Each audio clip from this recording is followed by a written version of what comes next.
Good morning. TV5 money సమర్పిస్తున్న business breakfast షోకి స్వాగతం. ఏషియన్ మార్కెట్స్లో కొద్దిగా ఒక స్టేబుల్ ట్రేడింగ్ సెషన్ కనిపిస్తుంది. ఇన్ఫాక్ట్ నిక్కీ లాంటివి జపనీస్ ఇండెక్స్ నికాయ్ స్ట్రాంగ్గా కనిపిస్తుంది.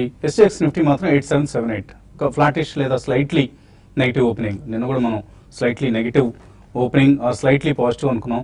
తర్వాత మార్కెట్స్ ఎంత స్ట్రాంగ్గా బిహేవ్ చేసే మనందరికీ తెలుసు. సో ఇవాళ ఒక big monetary policy day. So monetary policy సాధారణంగా ఉదయం 11 గంటలకి మనకు గత కొన్ని దశాబ్దాలుగా ఉదయం 11 గంటలకి అనౌన్స్ చేస్తూ వచ్చేవాళ్ళు. బట్ ఇవాళ కొత్త గవర్నర్ ఉర్జిత్ పటేల్ అలాగే కొత్త మానిటరీ పాలసీ కమిటీ వీళ్ళ సారథ్యంలో 2 రోజులు మనం కూడా FOMC స్ట్రక్చర్కి వెళ్ళిపోయాం. ఇప్పుడు ఫెడరల్ రిజర్వ్లో ఎలాగైతే ఒక స్ట్రక్చర్ ఉందో FOMC పేరుతో, అలాగే మనం కూడా మానిటరీ పాలసీ కమిటీ పేరుతో MPC స్ట్రక్చర్కి వచ్చాం. సో కొత్త స్ట్రక్చరల్ విధానం ఎలా ఉండబోతోంది, వాళ్ళు ఎటువంటి నిర్ణయం తీసుకోబోతున్నారు, రేట్ కట్కి అనుకూలంగా నిర్ణయం తీసుకోబోతున్నారా, లేకపోతే ఎక్కువ మంది ఊహిస్తున్నట్లుగా జస్ట్ ఒక యథాతథ పరిస్థితిని కొనసాగించి అంటే ఒక పాజ్ పరిస్థితికి అనుకూలంగా వ్యవహరించబోతున్నారు. ఇవన్నీ కూడా మనకు ఈ మధ్యాహ్నం 2 గంటల 30 నిమిషాలకు తెలుస్తుంది. సో ఇంత ముందులాగా 11 గంటలకు కాకుండా 2:30 ప్రాంతంలో మనకు RBI పాలసీ నిర్ణయాలు వెలువడబోతున్నాయి, మానిటరీ పాలసీ నిర్ణయాలు. సో ఈలోగా గ్లోబల్ సినారీ ఒకసారి చూస్తే మనకి ఏషియన్ మార్కెట్స్లో పాజిటివ్గా కనిపిస్తున్నాయి ఈ సమయంలో. అలాగే లాస్ట్ నైట్ US మార్కెట్స్ మాత్రం స్వల్ప నష్టాలతో ముగిశాయి. అండ్ క్రూడ్ ప్రైసెస్ చాలా స్ట్రాంగ్గా ఉన్నాయి. ప్రస్తుతం $50.89 వెళ్ళింది బ్రెంట్ క్రూడ్ ఒక దశలో. సో చాలా కాలం తర్వాత మళ్ళీ $50 మార్కును క్రాస్ చేసి ట్రేడ్ కావడం చూస్తున్నాం. సో ఇరానియన్ ప్రెసిడెంట్ వెనిజులా చీఫ్కి ఫోన్ చేసి మరీ ప్రొడక్షన్ కట్ను అడిగారట. సో దానికి ఆయన సుముఖంగా ఉన్నట్లుగా వార్తలు రావటం, ఆ నేపథ్యంలో బ్రెంట్ క్రూడ్ ప్రైసెస్ ఆల్మోస్ట్ ఈ వారంలో మనం చూస్తే బ్రెంట్ క్రూడ్ 3% పెరిగింది. So which is a very positive sign, because equity markets and oil markets రెండు ఒక కోరిలేషన్, పాజిటివ్ కోరిలేషన్తో ట్రేడ్ అవుతుంటాయి. కాబట్టి ఇది ఈక్విటీ మార్కెట్స్ సంబంధించి ఒక పాజిటివ్ వార్తగా చెప్పుకోవచ్చు. అదర్వైజ్ ఇండియన్ మార్కెట్స్లో ఇవాళ మాత్రం మనకు గ్లోబల్ క్యూస్ కంటే డొమెస్టిక్ క్యూసే ఎక్కువగా ప్రభావం చూపించబోతున్నాయి. ఎందుకంటే RBI మానిటరీ పాలసీ ఒక ప్రధానమైన కారణం అయితే ఇందులో ప్రస్తుతం ఒక మార్కెట్లో ఉన్న కన్సెన్సస్ ఏంటంటే, కన్సెన్సస్ కాదు ఇది, ఎక్కువ మంది అభిప్రాయపడుతుంది పాజ్ ఉండొచ్చు అని. 0.25% రేట్ కట్ ఎక్కువ మంది ఊహించడం లేదు. బట్ అనుకోకుండా అది జరిగితే కొంత మార్కెట్ సంబంధించి అది పాజిటివ్ వార్త అవుతుంది. మార్కెట్స్ మాత్రం చాలా చాలా స్ట్రాంగ్గా ఉన్న సమయం ఇది. So surgical strikes are not, rate cuts are not, డిసెంబర్లో US లో రేట్ హైక్ ఉంటుందా లేదా అది కూడా పట్టించుకోవట్లేదు markets. Everything is ignored, only ఒకటే ఒక direction, and that too without any institutional support, no big institutional support. నిన్న మనం చూస్తే FIS just 34 crores worth stocks కొన్నారు. డొమెస్టిక్ ఇన్వెస్టర్స్ ఇంకొక 198 crores వర్త్ స్టాక్స్. సో అవేమీ పెద్ద సపోర్ట్ కాదు మార్కెట్కి సంబంధించి. మార్కెట్లో లక్షల కోట్ల వాల్యూమ్స్ జరుగుతుంటాయి. సో ఈ నేపథ్యంలో మిడ్ క్యాప్స్ రికార్డ్ హైస్ని టచ్ చేయటం, మిడ్ క్యాప్ ఇండెక్స్ రికార్డ్ హైని టచ్ చేయటం, అండ్ నిఫ్టీ సెన్సెక్స్ 1.5% పెరిగితే మిడ్ క్యాప్ ఇండెక్స్ 2.8%, ఆల్మోస్ట్ డబుల్ లెవెల్కి నిన్న పెరగటం, ఇవన్నీ కూడా మార్కెట్స్ చాలా ఎంత రోబస్ట్గా ఉన్నాయనేది మనకు తెలియజేసే అంశం. సో ఎప్పుడైనా అఫ్కోర్స్ వల్నరబుల్ మార్కెట్స్, ఎప్పుడైనా నెగిటివ్ న్యూస్ వచ్చినప్పుడు ఒక కపుల్ ఆఫ్ డేస్ నెగిటివ్గా రియాక్ట్ అవుతున్నాయి, బట్ అక్కడితో ఆగిపోతుంది. సో 20-day మూవింగ్ యావరేజ్ ఏదైతే ఉందో ఇప్పుడు 8781 ఆ లెవెల్ని కూడా టెస్ట్ చేసి మార్కెట్స్ ముందుకు వెళ్ళగలిగితే మార్కెట్స్లో ఒక స్ట్రాంగ్ సెషన్ మనం చూడబోతున్నాం.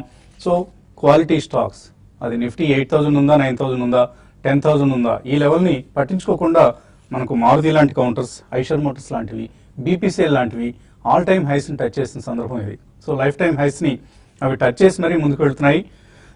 సో బులిష్గా ఉండడంలో ఎటువంటి తప్పు లేదు. అందరం ఆ మధ్య వరకు కూడా బులిష్గా ఉన్నాం. మళ్ళీ సర్జికల్ స్ట్రైక్స్ వచ్చినప్పుడు కొద్దిగా నెగిటివ్గా మారాం. మళ్ళీ బులిష్గా ఉండాల్సిన తరుణం ఇది. సో చాలామంది నా మీద కూడా ఆరోపణలు చేస్తున్నారట, బులిష్ అయిపోయాడు, చాలా ఎక్కువ బులిష్ స్టేట్మెంట్స్ ఇస్తున్నాడు. సో దట్ డజంట్ మ్యాటర్, ఎందుకంటే బులిష్గా ఉండాల్సిన సమయం ఇది. బికాజ్ ఇందాకే అనుకున్నట్లుగా ఇన్స్టిట్యూషనల్ సపోర్ట్ ఏమాత్రం లేకుండా మార్కెట్స్ ముందుకు వెళ్తున్నాయంటే డొమెస్టిక్ సేవింగ్స్ అని ఏవైతే ఉన్నాయో అవన్నీ కూడా ఈక్విటీ మార్కెట్స్కి ఎక్కువగా వస్తున్నాయి.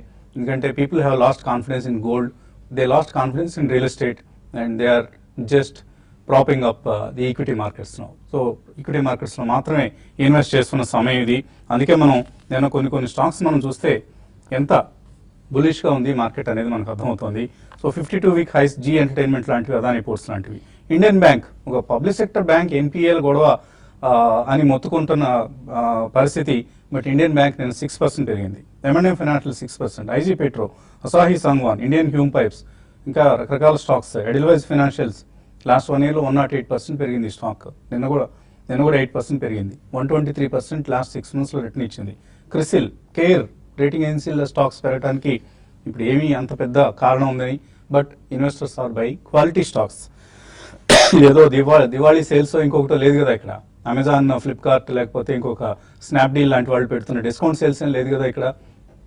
బట్ ఎందుకు ఎగబడి జనం కొంటున్నారు ఈ స్టాక్స్ని అంటే, they are believing in this markets growth story, they are believing in Indian equity markets, they are believing in individual company stories. So stock specific స్టోరీస్ని నమ్ముతున్నారు. సో ఎవరైనా ఏంటి ఎందుకు అనేది ప్రశ్న కనుక వేస్తే ఎవరి దగ్గర పెద్దగా రీజన్ లేదు. సో మేము ఎకనామిక్స్ చదువుకున్నాం కాబట్టి ఏదో చెప్తాం, అందుకు ఎందుకు అక్కడ ఆయిల్ ప్రైస్ పెరిగింది, లేకపోతే ఇక్కడ ఇంకొకటి జరిగింది, లేకపోతే ఇంకొక వడ్డీ రేట్లు తగ్గుతాయని అంచనా వేస్తున్నారు, లేకపోతే మ్యాక్రో ఎకనామిక్ ఫండమెంటల్స్ ఏవో చెప్తూ ఉంటాం. స్టోరీ చెప్పాలి కదా, something we have to tell you the story, otherwise you won't believe us. But simply మనం చెప్పుకోవాలంటే there are more buyers than sellers. మార్కెట్లో ఎక్కువ మంది బయింగ్ మూడ్లో ఉన్నారు, బయర్స్ ఎక్కువ ఉన్నారు. ఇండియన్ సేవింగ్స్ అన్నీ కూడా ఈక్విటీ మార్కెట్స్కి ఎక్కువగా డైవర్ట్ అవుతున్నాయి. ఇవి ప్రధాన కారణాలు. అంతకుమించి మనం పెద్దగా స్టోరీలు నమ్మి హడావుడిగా, ఎందుకంటే Hindustan zinc prices okay they are doing well, but last 1 yearలో Hindustan zinc has given 78% return. మనం ఏదో గొప్ప స్టాక్స్ ఐషర్ మోటార్స్ లేకపోతే ఫోర్స్ మోటార్స్ అవే కొనాలని లేదండి. There are so many good stocks in this market, there are so many stocks giving phenomenal returns in this market. So markets 10th floor నుంచి 28th floor దాకా వెళ్ళాయి. అక్కడ నుంచి 40th floorకి వెళ్తాయా లేకపోతే 10th floorకి మళ్ళీ వస్తాయా అనేది ఎవరని చెప్పలేం. అందరం కాస్త కూస్త బులిష్గా ఉంటాం కాబట్టి బాగుంటాయి మార్కెట్స్ అని చెప్పగలం. కానీ బట్ ఇక్కడ నుంచి డెఫినెట్గా 40th floorకి వెళ్తుందా, వీ డోంట్ నో. మెట్లకి వెళ్తుందా, లిఫ్ట్కి వెళ్తుందా, లేకపోతే ఎస్కలేటర్ తీసుకుంటుందా, ఇవన్నీ ఎవరికి మనం ఊహించలేని విషయాలు. But believe in the markets and invest in good stocks, quality stocks. మనం ఇందాక అనుకున్నట్లుగా రబిష్ స్టాక్స్లో ఉంటే there is always a risk, but good స్టాక్స్లో ఉంటే నిఫ్టీ 10,000కి వెళ్ళినా వెళ్ళకపోయినా కూడా దే ఆర్ పెర్ఫార్మింగ్. సో మనం 8,700 దగ్గర మారుతి ఆల్ టైమ్ హైస్ని టచ్ చేసింది. సో 10,000 నిఫ్టీ కోసం వెయిట్ చేస్తూ కూర్చుంటే మారుతిలో వచ్చిన ఆపర్చునిటీని మనం మిస్ అవుతాం కదా. సో ఇటువంటి అంశాలు గమనించండి and believe in these markets. డెఫినెట్గా మీ కుటుంబానికి మీరు వెల్త్ క్రియేట్ చేసి పెట్టాలంటే స్టాక్ మార్కెట్స్ని మించిన అవకాశం మరొకటి లేదు. And this is a repeated statement from us. So markets పరిస్థితి గురించి మాట్లాడేందుకు కొంత అనలిస్ట్ సిద్ధంగా ఉన్నారు. సో స్ట్రాంగ్ మార్కెట్స్ మనం నిన్న చాలా బులిష్ మార్కెట్స్ని చూసాం. అఫ్కోర్స్ ఇవాళ మళ్ళీ ఆర్బీఐ పాలసీ ఉంది. ఏం చేయాలి investors? You said it right, and it's a pause. Even the street is not expecting. అంటే మనకి స్ట్రీట్ కన్సెన్సస్ ఎస్టిమేట్స్ ఇవన్నీ కూడా మనం పదే చెప్పుకుంటాం. కానీ at the end of the day they are also human beings అని they only express their view and opinion.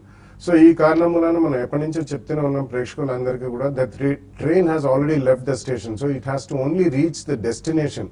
So మధ్యలో హికప్స్ అనేవి ఉంటాయి, చిన్న ఒడిదొడుకులు వస్తూనే ఉంటాయి. బట్ ఓవరాల్ గా మనకి ట్రెజెక్టరీ, ఎందుకంటే స్ట్రక్చరల్ బుల్ రన్ లో ఉన్నామండి మనం. సో ఈ ట్రెజెక్టరీ అనేది పాజిటివ్ గానే ఉంటుంది. చిన్న ప్రాబ్లమ్స్ వచ్చినా ఎక్స్టర్నలీ ఆర్ ఈవెన్ డొమెస్టిక్ వచ్చినా కానీ అది అధిగమించి మనం definitely we're going to do very great stuff in the market. ఎందుకంటే మనకి నెక్స్ట్ 1 or 2 quarters లో కార్పొరేట్ రిజల్ట్స్ తప్పకుండా సెప్టెంబర్ తర్వాత చాలా బాగుంటాయి. ఎందుకంటే సెప్టెంబర్ దాకా చూసుకున్నా కానీ మనకి మాన్సూన్ సీజన్, ఈసారి మాన్సూన్ కూడా బాగుంది కాబట్టి probably there could have been a small pause in some of the sectors like mining, ఇవన్నీ ఇన్ఫ్రాస్ట్రక్చర్ వెనకబడతాయి.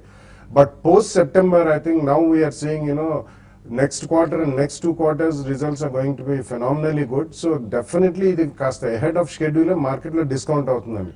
సో ఈ కారణం మూలన I think we're definitely getting into very sweet spot. But there can be alternate bouts, అంటే ఒక్కొక్కసారి ferocious corrections ఉండొచ్చు. But alternate bouts అంటే మనకి more అనే పాజిటివ్ సైడ్ అనే చెప్పుకోవాలి. ఎందుకంటే every one is feeling left out అని ఒక కారణం మూలాన మనకి నిన్న మీరు మెన్షన్ చేసినట్టు FIs domestic institutions major purchases చేయకపోయినా కానీ we've seen the market extremely roaring, across all the sectors. Mid small cap అయితే they are on a tear అండి, అంటే even micro cap stocks. So ఈ కారణం మూలాన definitely stay invested in the market అని చెప్తూనే ఉన్నాం. We maintain the same stand. We never going to be relentlessly saying that you can take a pause అని చెప్పి. ఎందుకంటే వాల్యుయేషన్స్ పరంగా చూసుకుంటే we can never enter at the lowest and sell at the highest. Definitely that's one of the reasons. So continuously or staggered investments చేసుకుంటే retail investors కి చాలా దోహదపడుతుంది అనేది, చాలా లాభసాటిగా కూడా ఉంటుంది. ఒక స్ట్రీమ్ డెఫినెట్లీ మెయింటైన్ చేయండి మ్యూచువల్ ఫండ్స్ లో ఎస్ఐపి ద్వారా. బల్క్ మనీ కొంచెం ఎప్పుడైనా ఉంటే మాత్రం ఎక్కడైనా షార్ప్ కరెక్షన్స్ వచ్చినప్పుడు definitely put it in good stocks. Over the next 2-3 years you will make phenomenal money. కాబట్టి please participate in the market and make your family rich. And we're getting into festival season, so we wish you all the best and very happy investing. You have to stay invested. Please do not ignore this market. So intraday మనకు నార్మల్గా RBI monetary policy రోజున first 1 hour ఒక రకమైన trade జరుగుతూ ఉంటుంది. But ఈసారి trend మారింది, మధ్యాహ్నం వస్తుంది కాబట్టి పాలసీ. ఈలోగా ట్రేడర్స్ ఎటువంటి పొజిషన్స్ తీసుకోవచ్చు, ఎస్పెషల్లీ రేట్ సెన్సిటివ్ స్టాక్స్లో? రేట్ సెన్సిటివ్ స్టాక్స్ మనకి లాంగ్ బిల్డ్ కావడం చూసాము. అయితే బ్యాంకింగ్ లో మాత్రం కొంచెం తక్కువగానే లాంగ్ బిల్డ్ అయినాయి. అయితే మిగతా అదర్ సెక్టర్ లో లైక్ ఇన్ఫ్రా స్టాక్స్ కానీ చూస్తే నేను చాలా వరకు ఇన్ఫ్రా స్టాక్స్ లో మంచి బయింగ్ అనేది చూసాము. లైక్ రిలయన్స్ ఇన్ఫ్రా ఒకటి చాలా స్ట్రాంగ్ మూమెంటం చూసాము. అదేవిధంగా ఐఆర్బి ఇన్ఫ్రా కూడా బాగా అప్ ట్రెండ్ కొనసాగింది. రియల్ ఎస్టేట్ స్టాక్స్ లో కూడా మంచి బయింగ్ అనేది నేను రోజు చూసాము. కాబట్టి ఈ రోజు కూడా అది ఫస్ట్ హాఫ్ లో, ఎందుకంటే క్రెడిట్ పాలసీ 2:30 తర్వాత మనకి వస్తుంది కాబట్టి, ఇంతకుముందు 11 o'clock ఒక 1 hour 1.5 hour ట్రేడింగ్ ఉండేది. ఇప్పుడు అది 3 to 4 hours ఉంటుంది. ఈ 3 to 4 hours కూడా కొంత మార్కెట్స్ స్టేబుల్ గానే ఉండే అవకాశం ఉంది. వోలటాలిటీ మాత్రం ఇంటర్డే వోలటాలిటీ పెరగవచ్చు. బట్ ఎక్కువగా బ్యాంకింగ్ స్టాక్స్, తర్వాత హై బీటా స్టాక్స్, తర్వాత రేట్ సెన్సిటివ్ స్టాక్స్ లో కొంచెం వోలటాలిటీ ఉంటుంది. అయినా కూడా వాటిలో లాంగ్ పొజిషన్ తీసుకోమని చెప్తాను ఇంట్రాడే కోసం. 2:30 వరకు ఆ 2 లోపల ఒక లాంగ్ పొజిషన్స్ లో ప్రాఫిట్ ఉంటే బుక్ చేసుకొని మళ్ళీ పాలసీ తర్వాత మళ్ళీ ఇంకొక డెసిషన్ తీసుకోవచ్చు. బట్ ఓవరాల్ గా మార్కెట్స్ మాత్రం మిడ్ క్యాప్ దే మళ్ళీ ఈ రోజు కూడా అప్ ట్రెండ్ అనేది కొనసాగే అవకాశం ఉంది. ఒక ఇండెక్స్ లో పెద్దగా మార్పులు రాకపోయినా కూడా మిడ్ క్యాప్ స్టాక్స్ లోనే పొజిషన్స్ షార్ట్ టర్మ్ కోసం తీసుకోమని సజెస్ట్ చేస్తాను. ఇంకా ఈ రోజు కాకుండా షార్ట్ టర్మ్ కోసం అయితే మెక్డవెల్ ఒకటి కరెంట్ లెవెల్స్ నుంచి బై చేసుకోమని చెప్తాను. షార్ట్ టర్మ్ టార్గెట్ 2600 వైపు వెళ్ళే అవకాశం ఉంది. అదేవిధంగా ఐఆర్బి ఇన్ఫ్రా ఒకటి కూడా 280 లెవెల్స్ ను టెస్ట్ చేసే అవకాశం కనబడుతుంది. షార్ట్ టర్మ్ ఈవెన్ 300 లెవెల్స్ కూడా వరకు కూడా రావచ్చు. ఈ 2 స్టాక్స్ ని పొజిషనల్ ట్రేడర్స్ బై చేసుకోమంటారు. ఇంకా బ్యాంక్ నిఫ్టీ విషయానికి వస్తే ఈ రోజు బ్యాంక్ నిఫ్టీకి మనం ఈవెన్ నిఫ్టీ రోజు చాలా స్ట్రాంగ్ ఉన్నా కూడా బ్యాంక్ నిఫ్టీ మాత్రం కొంచెం రెసిస్టెన్స్ జోన్ దగ్గర ఆగింది. 19,800 క్రాస్ కాగలిగితేనే బ్యాంక్ నిఫ్టీలో మనకి నెక్స్ట్ అప్ ట్రెండ్ ఉంటుంది. లేదా బ్యాంక్ నిఫ్టీలో కొంచెం నిఫ్టీతో కంపేర్ చేసుకుంటే కొంచెం సైడ్ వేస్ లో ఉండే అవకాశం ఉంది. కొంత ఈ రోజు ఐటీ సెక్టర్ కొంచెం బాగా పెరిగే అవకాశం కనపడుతుంది. ఐటీ స్టాక్స్ నిన్నటి రోజు చూసే ర్యాలీలో పార్టిసిపేషన్ కాలేదు. కొంచెం ఈ రోజు ఐటీ కౌంటర్స్ లో కొంత షార్ట్ కవరింగ్ రావడానికి అవకాశం ఉంది. అదేవిధంగా షుగర్ స్టాక్స్ లో కూడా ఈ రోజు మళ్ళీ ఫ్రెష్ బయింగ్ అనేది కూడా రావడానికి అవకాశం ఉంది. వాటిలో కూడా పొజిషన్ తీసుకోమంటారు. బట్ ఓవరాల్ గా ఎక్కువగా మిడ్ క్యాప్ లోనే ఈ రోజు యాక్షన్ ఉంటుంది. ఇంకా సెల్లింగ్ విషయానికి వస్తే బీపీసీఎల్, హెచ్పిసిఎల్ హైయర్ లెవెల్స్ లో ఇంట్రాడే కోసం మాత్రమే సెల్ చేయమని చెప్తాను. సో చాలా స్టాక్స్ లో మనం నేను ఎక్స్ట్రాడినరీ మూమెంట్స్ చూసాం. Tirumala chemicals 17%, IG petro 14%, spick 11%, rain industries 10%, జేఎండ్కే bank 14% పెరిగింది. So Manali petro 17%. ఇలా రకరకాల స్టాక్స్ ఒక పర్టికులర్ రంగానికి, కెమికల్స్ రంగానికి చెందిన షేర్లే, లేకపోతే ఈ ఆటోమొబైల్స్ రంగానికి చెందిన షేర్లే, ఇలా ఎక్కడ గిరిగీసి కూర్చోలేదు మార్కెట్. It's a broad wide spread rally. All the sectors participate చేస్తున్న ర్యాలీ ఇది.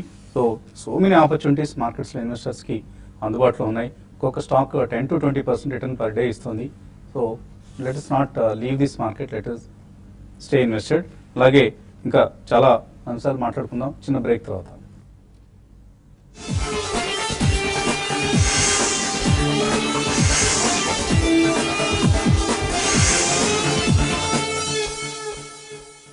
దీపావళి సేల్ కేవలం shopclues.com లోనే.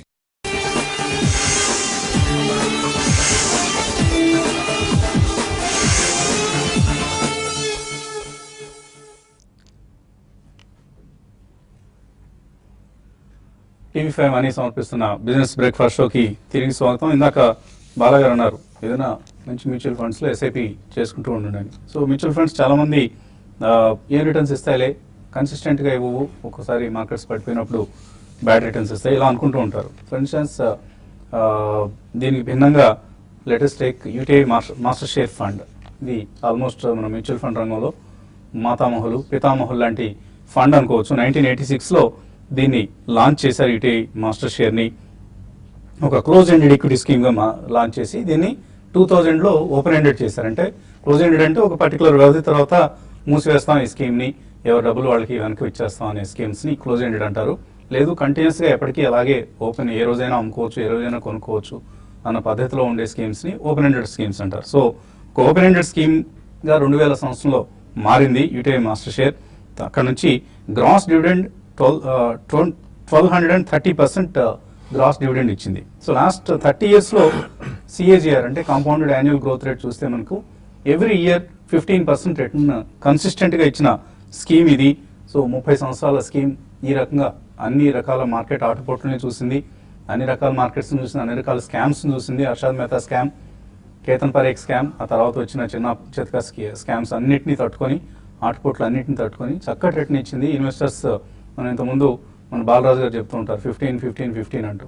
సో ఆ 15 కంటే కూడా ఇంకా బెటర్ రిటర్న్స్నే ఈ స్కీమ్ ఇవ్వగలిగింది. కాబట్టి ఇటువంటి స్కీమ్స్ని మనం సెలెక్ట్ చేసుకుంటే ఫ్యామిలీకి, పిల్లలకి, మన దీర్ఘకాలిక అవసరాలకి పొదుపు చేసుకొని చక్కటి రిటర్న్స్ పొందేందుకు అవకాశం ఇచ్చే స్కీమ్స్. ఇటువంటి స్కీమ్స్ని మనం ఆదరిస్తూ ఉండాలి. అండ్ ఇవే కాదు, మన రకరకాల స్కీమ్స్ ఎప్పటికప్పుడు మనం చెప్తూ ఉంటాం. Large cap equity schemes, diversified equity స్కీమ్స్లో, సో అటువంటి స్కీమ్స్లో ఇన్వెస్ట్ చేసుకోవడం అనేది కరెక్ట్ పద్ధతి అవుతుంది. ఇంకా కొన్ని ఈమెయిల్స్తో మనం ఈ కార్యక్రమాన్ని ప్రారంభిద్దాం. హరి హిందూపూర్ నుంచి అడుగుతున్నారు, VST industries, Ganesha ecosphere, Sybly industries ఇవన్నీ సెలెక్ట్ చేస్తున్నారట లాంగ్ టర్మ్ కోసం, మంచివి అనేవి. I think VHT definitely fits the bill అండి. అంటే వాల్యుయేషన్ పరంగా అండ్ చాలా స్ట్రాంగ్ డివిడెండ్ డీల్ కూడా ఉంది. దో టొబాకో బిజినెస్ లో ఉన్నా కానీ I think it's fundamentally very strong company అండి. కాబట్టి కొంచెం మధ్యలో ఈ స్టాక్ లో ఏదైనా ఈవెంట్ బేస్డ్ కానీ ఏదైనా ఇంటరిమ్ డివిడెండ్ ఇటువంటి డిక్లేర్ చేసినా చాలా స్ట్రాంగ్ స్పాట్స్ వస్తుంటాయి. సో ఎప్పుడైనా నిస్తేజంగా ఉన్నప్పుడు ఈ స్టాక్ కొనుక్కుంటే అటువంటి ఈవెంట్స్ వచ్చినప్పుడు తప్పకుండా మంచి రిటర్న్ వచ్చే అవకాశం ఉంది. Even for long term investors I think it's a good bet. The other two stocks I don't cover అండి, గణేష ఎకోస్ఫియర్ అండ్ సిబ్లీ అనేది. గణేష ఎకోస్ఫియర్ ఇది కూడా ఓకేనండి. మరి అంటే చిన్న స్మాల్ క్యాప్ కౌంటర్ రీసెంట్ గా బాగా పెరిగింది. అయితే ఇటువంటి స్టాక్స్ మాత్రం కొంచెం జాగ్రత్తగా ఉండాలి. మిగతా ఫండమెంటల్ గా స్ట్రాంగ్ ఉన్న వాటికన్నా ఇవి కొంచెం రియాక్షన్ అనేది మార్కెట్లు పెరుగుతున్నంతసేపు బాగానే ఉంటుంది, డౌన్ అయినప్పుడు కొంచెం జాగ్రత్త చూసుకోవాలి. కాబట్టి పెరుగుతున్నప్పుడు మీరు ప్రాఫిట్ బుక్ చేసుకోమని చెప్తారండి. తర్వాత కాలర్ ప్రొద్దుటూరు నుంచి Venkatesh. Hello hello Venkatesh. Okay Venkatesh Bengaluru నుంచి ఆదిత్య తర్వాత కాలర్ లైన్ ఉన్నారు. Hello hello sir, good morning. Morning అండి, అడగండి ఆదిత్య. సార్ మేము టూరిజం ఫైనాన్స్ 50 రూపీస్ 5 పాయింట్లో 1 year నుంచి హోల్డ్ చేస్తామండి. అలాగే మోరపిన్ ల్యాబ్స్ కూడా 24 ప్రైస్ పాయింట్లో 6 months నుంచి హోల్డ్ చేస్తున్నాం. ఓకే, ఇంకా కానీ హోల్డ్ చేసుకోమంటారా లేకపోతే ఎగ్జిట్ అయ్యి వేరే స్టాక్స్ వెళ్ళమంటారా? టూరిజం ఫైనాన్స్, మోర్పెన్ రెండు కూడా ఉండొచ్చా, ఇంకా హోల్డ్ చేయొచ్చు? I don't think so అండి. Tourism finance probably you can hold, ఎందుకంటే it's pure play finance company. Mostly leisure and tourism వీటన్నిటికి వీళ్ళు ఫైనాన్స్ చేస్తారు. సో డెఫినెట్లీ కొద్దిగా రాబోయే రోజుల్లో కన్జంప్షన్ మనకి కొద్దిగా పెరిగి లీజర్ ట్రావెల్ కూడా పెరుగుతుంది కాబట్టి probably tourism finance is okay.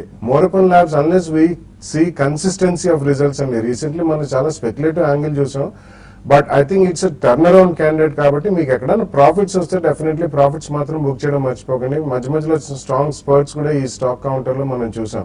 గతంలో 5-10%, 10-20% అనేది చాలా స్ట్రాంగ్ గా వస్తుంటాయి. అటువంటి వచ్చినప్పుడు మాత్రం తప్పకుండా మీరు ప్రాఫిట్స్ బుక్ చేయండి. తర్వాత కాలర్ మనోహర్ హైదరాబాద్ నుంచి. హలో హలో రేండి మనోహర్. మధుకర్ అండి. మధుకర్ సార్ ఫ్యూచర్ రిటైల్ లో ఇన్వెస్ట్ చేశానండి 3000 స్టాక్స్. 20లో తీసుకున్నాను. ఓకే, అది లాంగ్ టర్మ్ కోసం తీసుకున్నాను. కంటిన్యూ చేస్తా. Future retail. ఫ్యూచర్ రిటైల్ మీరు ఇప్పుడు ఈవెన్ ఎంత మార్కెట్ పెరుగుతున్నా కూడా ఫ్యూచర్ రిటైల్ లో ఎటువంటి అప్ ట్రెండ్ అనేది మనం చూడటం లేదండి. కాబట్టి ఫ్యూచర్ గ్రూప్ చెందిన స్టాక్స్ అన్ని కూడా ఈ మధ్య కాలంలో బాగా వీక్ ఉన్నాయి. ఈవెన్ పార్టిసిపేషన్ కూడా పెద్దగా లేదండి. కాబట్టి ఫ్యూచర్ రిటైల్ నుంచి మీరు ఆ లాంగ్ టర్మ్ కైనా కూడా బెటర్ ఏంటంటే మీరు ర్యాలీస్లో ఎగ్జిట్ కానీ ఇప్పుడు చూస్తాం చాలా స్టాక్స్ మంచి స్టాక్స్ బాగా పెరుగుతున్నాయి. అటువంటి వాటిలో ఇన్వెస్ట్మెంట్ అని దీంట్లో అయితే మీరు ఎగ్జిట్ కమ్మని చెప్తానండి. తర్వాత కాలర్ అనంతపురం నుంచి రాము. హలో హలో అడండి రాము. సార్ ఏం లేదు సార్ బాగా సార్ డైలీ నేను వింటున్నాము వార్తలు ఇవి ఫైన్ కెమికల్ ఇంకోటి ఏదో 2 కెమికల్స్ పేరు చెప్తున్నాను సార్. అవి మేము ఇక్కడ దీంట్లో చూస్తే కనపడడం లేదు సార్. ఏం సార్ ఫోన్ నెంబర్ చెప్పగలుగుతారు ఏమన్నా? సో ఎటువంటి కెమికల్ షేర్స్ మీరు రికమెండ్ చేశారు? ఫైన్ కెమికల్స్ ఇటువంటి ఏంటంటే స్పెషాలిటీ కెమికల్స్ అని అట్లా ఆ పేర్లు చూస్తే మీకు దొరకండి. ఫైన్ కెమికల్స్, స్పెషాలిటీ కెమికల్స్ అని దట్స్ ఎ సెక్టర్, మనం చెప్పే సెక్టర్. ఆ సెక్టర్ లో చాలా రకరకాల స్టాక్స్ ఉన్నాయండి. సో లాస్ట్ 1 year లో కూడా భయంకరంగా పెరిగాయి. ఒక్కొక్కటి 3, 4, 5 times 10 times పెరిగిన స్టాక్స్ ఉన్నాయి లాస్ట్ 24 months లో. సో మీరు ఆ సెక్టర్ లో మంచి షేర్స్ కొనుక్కోమని చెప్పి probably something like Atul, SRF, Naveen fluorine ఇవన్నీ కూడా చాలా స్ట్రాంగ్ స్టాక్స్ అండి. ప్రతి కరెక్షన్ లో చిన్న చిన్న కరెక్షన్ లో అటువంటి స్టాక్స్ కొనుక్కుంటే రాబోయే 2-3 years లో మంచి లాభాలు చేకూరుతాయి.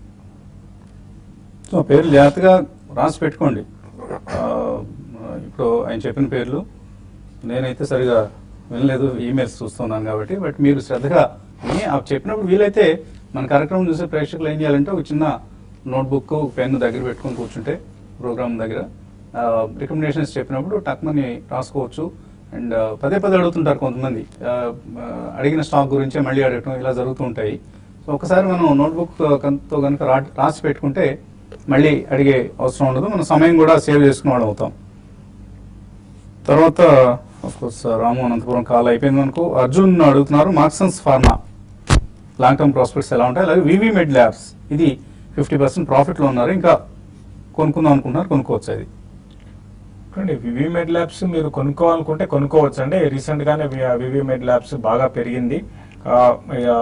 న్యూ హైస్ కి ఆల్రెడీ మనకి చూసాము. ఈ టైం మళ్ళీ కొంచెం ప్రాఫిట్ బుకింగ్ కనపడింది. మరి కరెక్షన్స్ లో మీరు లాంగ్ టర్మ్ కోసం వివి మెడ్ ల్యాబ్స్ లో మీరు పొజిషన్ తీసుకోమంటాను. మీరు మార్క్స్ అండ్ పర్వ మాత్రం కొంచెం స్పెక్యులేటివ్ యాంగిల్ ఎక్కువ ఉంటుందండి ఈ స్టాక్ లో. రీసెంట్ కొంచెం అప్ అండ్ స్టార్ట్ అయింది కాబట్టి ఆల్రెడీ ఉంటే మాత్రం హోల్డ్ చేయండి. ఫ్రెష్ గా ఇన్వెస్ట్మెంట్ అయితే దీనికన్నా వేరే అదర్ స్టాక్స్ ని సెలెక్ట్ చేసుకోమని చెప్తాను. వెంకటేష్ ప్రొద్దుటూరి అనే పేరుతో మెయిల్ వచ్చింది. టీవీఎస్ మోటార్స్ 320 రూపాయలు కొన్నారట, హోల్డ్ చేయొచ్చా, సెల్ చేయొచ్చా? టీవీఎస్ మోటార్స్ హోల్డ్ చేయండి. చాలా స్ట్రాంగ్ అప్ ట్రెండ్ చూసాము. లాస్ట్ ఫ్యూ డేస్ గా చూసుకుంటే 320 లెవెల్స్ నుంచి 380 దాకా వచ్చింది. ఇంకా మూమెంటం అనేది కొనసాగవచ్చు. 380 అనేది ఇమీడియట్ రెసిస్టెన్స్ జోన్. అది కానీ క్రాస్ అయిందంటే 420 దాకా రావచ్చు. ఇంకా ఇన్వెస్ట్మెంట్ కి అయితే మీరు దీన్ని హోల్డ్ చేసేసి కంటిన్యూగా 1 year అట్లా హోల్డ్ చేయగలిగితే ఇక్కడ నుంచి మంచి రిటర్న్ రావచ్చు అండి. యార్లగడ్డ దివ్య అడుగుతున్నారు IDFC bank, IB real estate, Minda corp ఈ మూడిట్లో ఏది ట్రేడింగ్ అని అడుగుతున్నారు. మీ ట్రేడింగ్ ఇన్వెస్ట్మెంట్ అనేది క్లియర్గా ఉన్నారని అనుకుంటున్నాం అండి. సో ట్రేడింగ్ కోసం అయితే మేబీ షార్ట్ టర్మ్ కోసం అయితే ఏది బెటర్ స్టాక్? ఇప్పుడు ఐడిఎఫ్సి బ్యాంక్ కొంచెం రిస్క్ అనేది కొంచెం తక్కువ ఉంటుందండి. ఐబీ రియల్ ఎస్టేట్ మాత్రం బాగా అప్ ట్రెండ్ లో ఉంది. అంటే వోల్టాలిటీ హై బీటా స్టాక్ అండి, వోల్టాలిటీ ఎక్కువ ఉంటుంది. దాని దృష్టిలో పెట్టుకుని ట్రేడ్ చేసుకోమంటాను. అయితే ఐడిఎఫ్సి మాత్రం ఇప్పుడు పొజిషన్ తీసుకోండి. 76 దగ్గర మీరు స్టాప్ లాస్ పెట్టుకోండి. 86, 84 దాకా రావచ్చు. ఈవెన్ ఐబీ రియల్ ఎస్టేట్ కూడా పొజిషన్ పడుతున్నప్పుడు పొజిషన్ తీసుకుంటే మళ్ళీ ఇమీడియట్ గా ఇది పాజిటివ్ లోకి రావడానికి అవకాశం ఉంటుంది. చెన్నై నుంచి యోగేంద్రనాథ్ అడుగుతున్నారు డైనమిక్ టెక్నాలజీస్ కొన్నారు, ఒరకెల్ ఫైనాన్షియల్ సర్వీసెస్, అలాగే జిఎండిసి 3 స్టాక్స్ కొని ఉన్నారు. ఎలా ఉంటాయి 3? I think the first two are extremely strong stocks and GMDC definitely valuation paranga it looks very attractive ఎందుకంటే ఓవరాల్ మెటల్స్ ప్యాక్ అంతా కూడా కొద్దిగా నిస్తేజంగా ఉన్న వీళ్ళు మెయిన్ ఓర్ మ్యానుఫ్యాక్చరర్స్ కాబట్టి డెఫినెట్లీ ఈ రేట్లో మీకు వాల్యుయేషన్ ఒకటి, సెకండ్లీ డివిడెండ్ ప్లే కూడా ఉంటుంది. కానీ కొంటే మాత్రం ఎక్కడన్నా ప్రాఫిట్స్ వస్తే డెఫినెట్లీ ఓవరాల్ మార్కెట్ బాగుంది కాబట్టి అందులో ప్రాఫిట్ బుక్ చేయండి. Dynamatic technologies and Oracle financial are extremely strong stocks in their own sector. So నిన్న కూడా మనం అనుకున్నాం మన దేశాన్ని దొంగ దెబ్బ తీయాలని అనుకునే దేశాల వస్తువులు మనం దిగుమతి చేసుకోవద్దు, దిగుమతి చేసుకొని కొనుక్కోవద్దు, ఆ వస్తువుల వాడకాన్ని నిషేధిద్దాం. సో ఏ దేశం గురించి మాట్లాడుతున్నాం అందరికీ తెలుసు, చైనా. సో చైనీస్ ప్రొడక్ట్స్ని అందరం కొనటం మానేద్దాం, ఆ ఉత్పత్తులు నిషేధిద్దాం. సో దట్ వాళ్ళకి మన దేశం నుంచి ఏదైతే ఆదాయం ఆర్జించే అవకాశం ఉందో దాన్ని ఆపివేస్తే ఆ దేశం ఇరుకున పడుతుంది. మన దేశాన్ని దొంగ దెబ్బ తీసే ప్రయత్నాన్ని మనం నివారించిన వాళ్ళం అవుతాం. So let's avoid China goods, China వస్తువులు నిషేధిద్దాం. భారత సైన్యానికి మనం బాసటగా నిలుద్దాం. ఆన్ దిస్ నోట్ ఒక చిన్న బ్రేక్ తీస్తున్నాం. బ్రేక్ తర్వాత మళ్ళీ మనం మీట్ అవుతాం. ఎక్కడ? ఇంటర్నెట్ ప్లాట్ఫామ్లో youtube.com/tv5money/live ఈ కార్యక్రమంలో మళ్ళీ కలుద్దాం just after a very small break.